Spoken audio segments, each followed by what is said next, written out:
Assalamualaikum warahmatullahi wabarakatuh. Selamat pagi, siang, sore, dan malam. Jumpa kembali dalam kuliah kita Heritage. Ini adalah video ketiga dari materi Heritage Management, yaitu tentang bentuk konservasi atau pelestarian.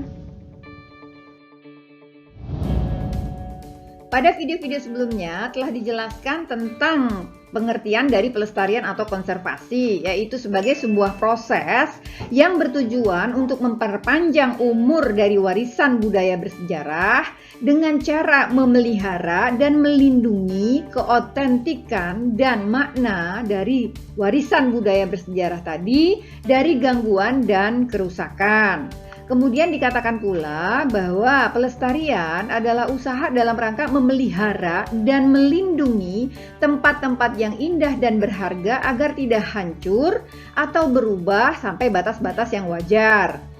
Juga dikatakan bahwa pelestarian menekankan pada penggunaan kembali atau pemanfaatan kembali dari sebuah bangunan lama atau sebuah kawasan lama agar tidak terlantar. Nah, di sini dapat kita simpulkan bahwa pelestarian adalah upaya perlindungan terhadap benda-benda cagar budaya atau bangunan cagar budaya yang dilakukan secara langsung dengan cara membersihkan, memelihara, memperbaiki, baik secara fisik maupun kimianya secara langsung dan dari pengaruh berbagai faktor lingkungan yang merusak, baik itu faktor alam, kimiawi maupun mikroorganisme lainnya. Nah, seperti apa bentuk-bentuk daripada pelestarian ini? Ada banyak teori dan pendapat tentang bentuk-bentuk pelestarian. Di sini akan disampaikan dari dua sumber, yaitu Piagam Bura dan Undang-Undang Nomor 11 Tahun 2010.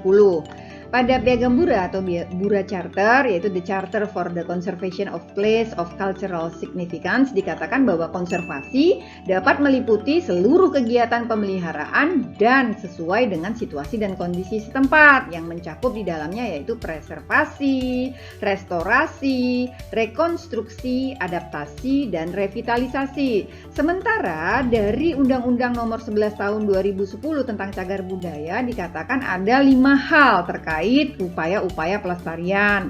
Yang pertama adalah perlindungan berupa kegiatan pemeliharaan dan perawatan. Yang kedua adalah pemugaran berupa rekonstruksi, konsolidasi, rehabilitasi, dan restorasi.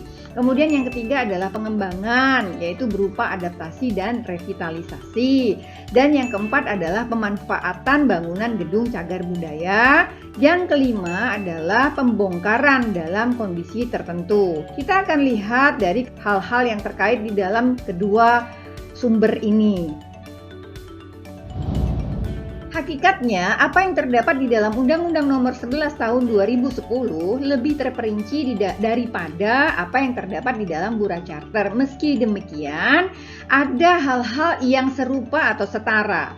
Misalnya, di dalam Undang-Undang Nomor 11 Tahun 2010 terdapat upaya perlindungan, yaitu pemeliharaan dan perawatan. Dalam hal ini, Bura Charter menyatakannya sebagai upaya preservasi. Selanjutnya ada pula upaya pemugaran. Namun di dalam Undang-Undang Nomor 11 Tahun 2010 terdapat 4 kegiatan, yang mana 4 kegiatan itu tidak semuanya terdapat di dalam Bura Charter, yaitu konsolidasi. Selanjutnya di dalam kegiatan atau upaya pengembangan juga terdapat hal yang sama di dalam Bura Charter maupun Undang-Undang Nomor 11 Tahun 2010, yaitu sama-sama terdapat upaya atau kegiatan adaptasi dan revitalisasi. Dan yang sama pula yaitu kegiatan pembongkaran atau di dalam Bura Charter terdapat kegiatan demolisi. Hal yang sangat berbeda yang lebih signifikan dalam kegiatan upaya pelestarian pada Undang-Undang Nomor 11 Tahun 2010 dibandingkan Bura Charter adalah adanya upaya pemanfaatan. Selanjutnya, kita akan coba untuk mengerti atau memahami kegiatan-kegiatan yang terdapat di dalam upaya-upaya pelestarian tersebut. Yang pertama adalah preservasi. Di dalam Bura Charter dikatakan preservasi adalah suatu pelestarian dari suatu tempat persis seperti keadaan aslinya, tanpa ada perubahan, termasuk upaya dalam rangka pencegahan penghancuran. Nah, upaya pengawetan juga dilakukan yaitu dalam rangka mempertahankan bangunan seperti adanya saat akan diawetkan dengan alat bantu berupa zat-zat pengawet, teknologi, dan lain sebagainya. Dalam hal ini, penampilan estetik maksudnya tidak dapat atau tidak boleh ada yang ditambah ataupun dikurangi. Selanjutnya, intervensi apapun yang diperlukan dalam rangka mengawetkan bangunan hanya boleh dilakukan pada permukaan bangunan dan diusahakan seminimal mungkin. Jadi dalam hal ini preservasi yang ditekankan adalah persis seperti aslinya. Selain itu, ada pula pendapat yang mengatakan bahwa preservasi adalah tindakan atau proses penerapan langkah-langkah dalam mendukung keberadaan bentuk asli, juga keutuhan material bangunan atau struktur, serta bentuk tanaman yang ada dalam tapak. Jadi tidak hanya bentuk, tapi juga struktur hingga material bahkan tanamannya. Yang mana tindakan ini dapat disertai dengan menambahkan penguat-penguat pada struktur. Di samping dalam hal ini tentu pemeliharaan terhadap material dari bangunan tersebut. Ada pula pendapat yang mengatakan bahwa preservasi adalah upaya melindungi benda cagar budaya secara tidak langsung berupa pemagaran maupun pencagaran dari faktor-faktor lingkungan yang merusak. Sementara itu, ada pendapat lain yang mengatakan bahwa preservasi pada hakikatnya mirip dengan konservasi. Perbedaannya ada pada dua hal. Yang pertama yaitu secara teknis, bahwa preservasi lebih menekankan pada segi pemeliharaan secara sederhana tanpa memberikan perlakuan secara khusus terhadap benda atau bangunan cagar budaya. Kemudian perbedaan lainnya yaitu secara strategis atau makro, di mana preservasi mempunyai arti yang mirip dengan pelestarian yang meliputi pekerjaan teknis dan administratif, artinya ada pembinaan dan perlindungan di dalamnya. Jika tadi preservasi adalah kegiatan yang dilakukan dalam rangka upaya perlindungan, maka selanjutnya upaya pemugaran dapat dilakukan dengan langkah-langkah rekonstruksi, restorasi, rehabilitasi, maupun renovasi. Kita akan lihat satu persatu dari kegiatan-kegiatan ini. Yang pertama adalah rekonstruksi. Di dalam Bura Charter atau Piagam Bura dikatakan bahwa rekonstruksi adalah upaya untuk mengembalikan suatu tempat semirip mungkin dengan keadaan semula dengan menggunakan bahan yang lama maupun bahan yang baru. Artinya jika tidak terdapat bahan yang lama, bisa dilakukan dengan menggunakan bahan yang baru. Tidak harus mesti sama persis seperti bangunan aslinya, tapi dibuat semirip mungkin karena di sini bisa jadi bangunannya sudah hancur dan akan dibangun kembali. Kemudian ada pendapat lain yang mengatakan bahwa rekonstruksi adalah tindakan suatu proses mereproduksi dengan membangun baru semua bentuk beserta detail-detailnya secara tepat pada sebuah bangunan yang telah hancur atau telah hilang serta tampak pada periode tertentu. Jadi artinya bisa jadi ada bangunan yang sudah hancur atau mungkin sebagian saja yang hancur, sebagiannya masih utuh. Nah, ini dilakukan upaya rekonstruksi dengan membuat sebuah upaya dalam rangka bagaimana dulu bangunan itu ada, dibuat semirip mungkin. Selanjutnya, pendapat yang lain mengatakan bahwa rekonstruksi adalah upaya membangun kembali bangunan yang sudah hilang. Jadi artinya ada yang mengatakan sudah hilang atau sudah tidak ada, dibangun kembali. Ada juga yang mengatakan bahwa ada sebagian bangunan yang sudah rusak atau sudah hilang diupayakan untuk ada kembali sehingga bisa menjadi sebuah bangunan yang utuh. Nah, itu adalah upaya-upaya dalam rekonstruksi. Selanjutnya adalah kegiatan restorasi. Dikatakan bahwa restorasi adalah sebuah tindakan atau proses yang bertujuan untuk mengembalikan bentuk serta detail-detail dari sebuah properti atau sebuah bangunan beserta settingnya yang dilakukan secara akurat seperti tampak pada periode tertentu, dengan cara menghilangkan bagian-bagian tambahan yang dilakukan kemudian, ataupun dengan melengkapi kembali bagian-bagian yang hilang. Ada pendapat lain juga yang mengatakan bahwa restorasi adalah mengembalikan warisan budaya ke kondisi semula dari perkembangan morfologinya. Ini di sini dimaksudkan adalah bahwa upaya restorasi dilakukan pada bangunan yang bisa jadi bangunan tersebut terdapat tambahan-tambahan bentuk yang tidak sesuai dengan kondisi aslinya pada masa-masa tertentu, atau mungkin ada bagian-bagian yang telah hilang, yang telah dihilangkan akibat daripada kebutuhan pada masa kini. Nah, ini dikembalikan lagi, diadakan kembali bentuk-bentuk atau situasi yang hilang tersebut. Nah, ini dikatakan sebagai upaya dari restorasi. Selanjutnya, kegiatan yang ketiga adalah rehabilitasi. Rehabilitasi adalah sebuah tindakan atau proses pengembalian sebuah objek pada kondisi yang dapat dipergunakan kembali melalui perbaikan atau perubahan yang memungkinkan penggunaan sementara yang efisien. Sementara wujud-wujud yang bernilai sejarah, arsitektur, dan budaya tetap dipertahankan. Jadi di sini maksudnya adalah bagaimana sebuah tempat, sebuah place atau sebuah wilayah itu dapat dipergunakan kembali secara efisien dengan cara melakukan sebuah kegiatan rehabilitasi. Bisa jadi wilayah atau place ini mungkin pada sebuah bangunan ada bagian-bagian lantai yang lapuk misalnya, maka kemudian digantikanlah dengan material yang lebih kuat sehingga bisa digunakan kembali bangunannya. Atau mungkin ada atap-atap yang bocor, kemudian digantikan kembali materialnya dengan material yang baru misalnya, sehingga tidak lagi terdapat kebocoran pada bangunan. Selain bisa dimanfaatkan, tentu juga akan menambah usia bangunan agar tidak berdampak dari kebocoran tadi. Sementara itu, ada pula pendapat yang mengatakan bahwa sebetulnya restorasi atau rehabilitasi itu adalah hal yang sama. Dikatakan bahwa restorasi atau rehabilitasi adalah upaya mengembalikan suatu tempat ke keadaan semula dengan menghilangkan tambahan-tambahan dan memasang komponen semula tanpa menggunakan bahan-bahan yang baru. Jadi pendapat ini mengatakan kedua kegiatan ini pada hakikatnya adalah kegiatan yang serupa.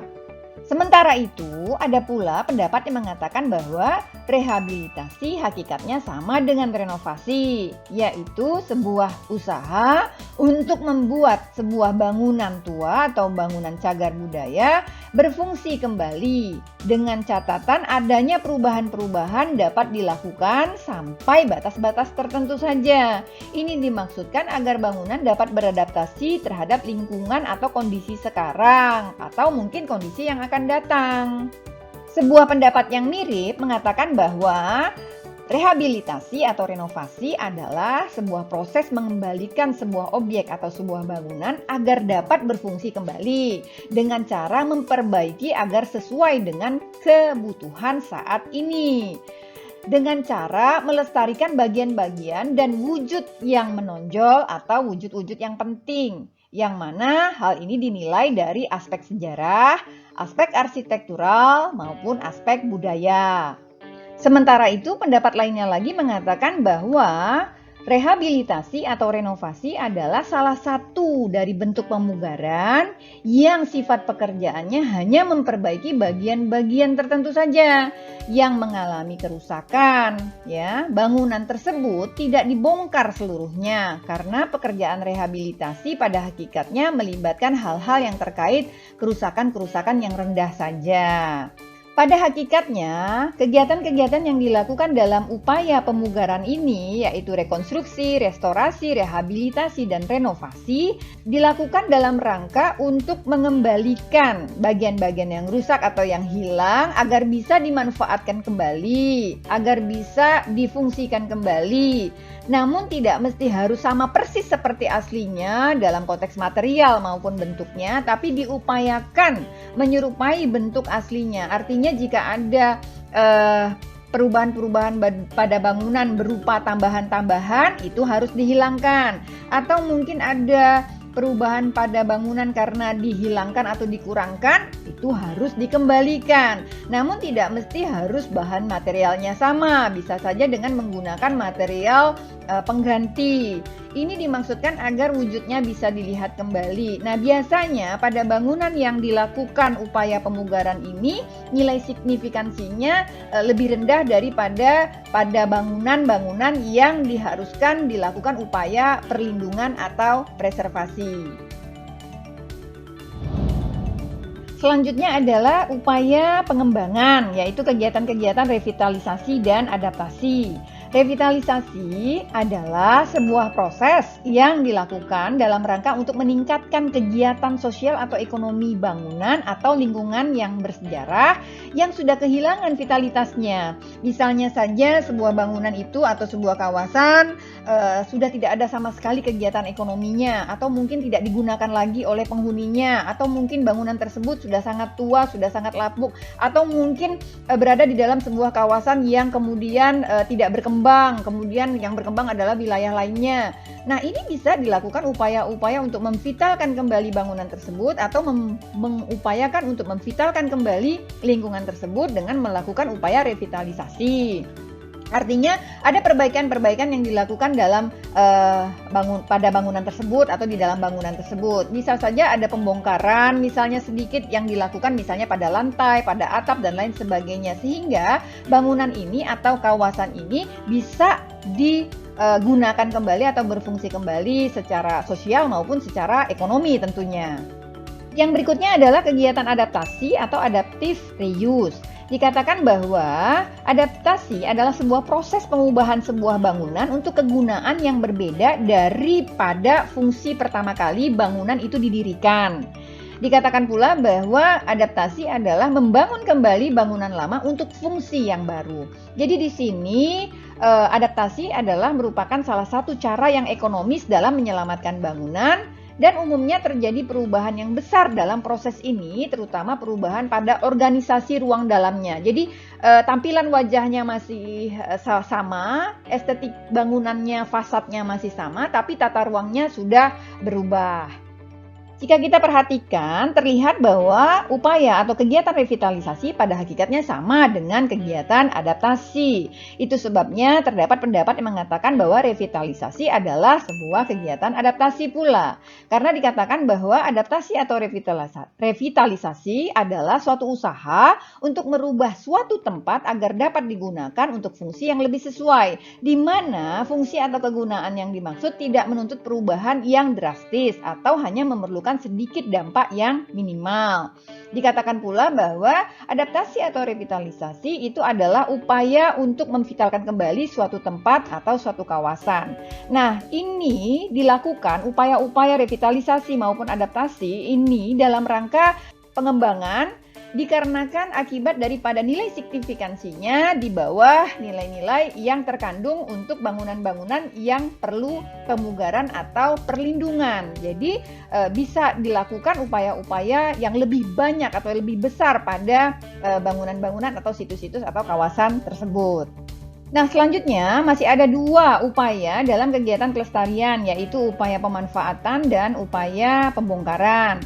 Kedua upaya ini pada hakikatnya dilakukan terhadap bangunan-bangunan yang memiliki nilai signifikansi yang sangat rendah.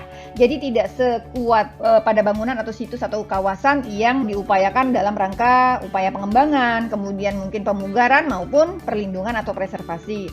Nah, dalam rangka upaya pemanfaatan jelas bahwa ada beberapa hal yang bisa dilakukan pada bangunan dan mungkin lebih leluasa dilakukan pembongkaran karena dilakukan untuk pemanfaatan daripada bangunan tersebut untuk sosial maupun budaya dan ekonomi. Sementara untuk pembongkaran jelas bangunan tersebut harus didemolisi atau dilakukan pembongkaran yang bisa jadi akibat akan dilakukan sebuah rekonstruksi atau apapun yang terdapat di atas bangunan tersebut, atau bahkan mungkin bisa dilakukan karena di dalam tanah atau lahan daripada bangunan tersebut ternyata ada situs yang sangat potensial nilai signifikansinya. Misalnya saja ketika sebuah bangunan akan dibangun ya, atau mungkin sudah dibangun, lalu kemudian ada sesuatu ketika menggali pondasi kok ternyata ada benda budaya atau benda cagar budaya yang diduga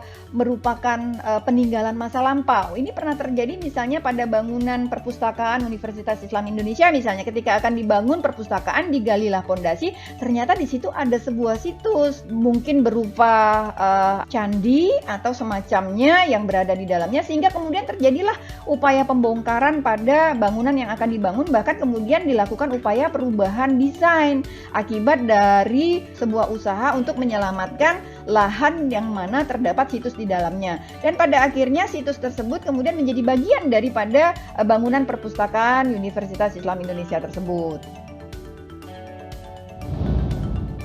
Dari berbagai uraian tadi dapat kita lihat bahwa berbagai kegiatan tersebut dilakukan dalam rangka sebuah perlindungan terhadap sebuah kawasan, sebuah bangunan, dan lain sebagainya. Nah, ada jenis kegiatan pelestarian dan tingkat perubahan dalam konteks perlindungan ini seperti yang disampaikan oleh Highfield. Yang pertama, yaitu perlindungan terhadap seluruh struktur bangunan beserta dengan subbagian-subbagian penyusunnya dan memperbaiki finishing interiornya, utilitas bangunan, dan sarana prasarana. Jadi seperti dalam kegiatan preservasi tadi.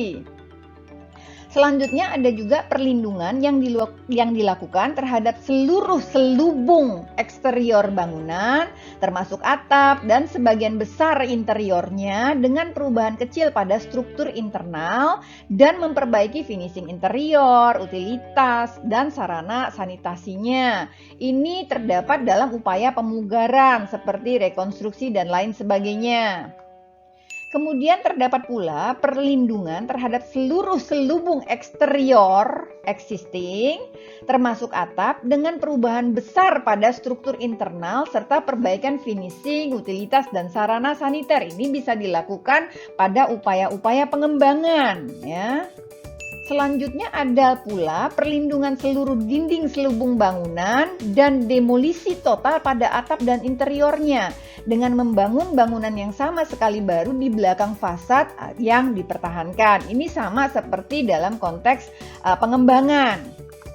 Selanjutnya ada pula perlindungan yang hanya dilakukan pada 2 atau 3 penampang atau tampak daripada bangunan existingnya dan dilakukan demolisi total terhadap sisa dari bangunan tersebut dengan pembangunan bangunan yang sama sekali baru di belakang dinding fasad yang dipertahankan. Ini juga dalam rangka upaya pemanfaatan.